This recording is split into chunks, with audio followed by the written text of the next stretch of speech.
I was just going to say that you asked about the evidence for females being choosier, and they are choosier primarily in the context of casual sex or short-term sex.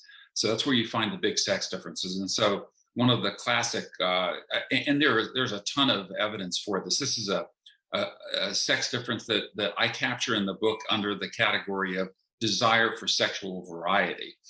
So men have a much greater desire for, meaning a variety of sex partners than women do. And so the choosiness comes in on, I'll just give you one experiment. This is a classic study done by Elaine Hatfield and Russell Clark, where they had male and female Confederates, which for listeners are members of the experimental team. It doesn't mean people from the South United States.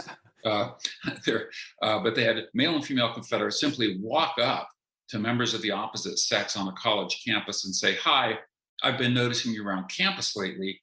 I find you very attractive. Would you," and they asked them one of three questions: would you go on a date with me tonight?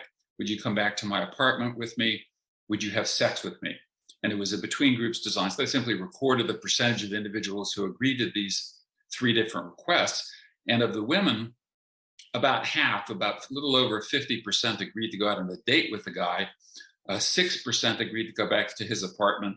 0% agreed to have sex with him. Most women need a little more information about the guy before they're willing to have sex. Of the men approach, also about 50, by the female Confederate, about 50% agreed to go out on the date. 69% agreed to go back to her apartment, and 75% agreed to have sex with her. And so if you talk about choosiness, are you willing to have sex with a total stranger who you've met for 30 seconds?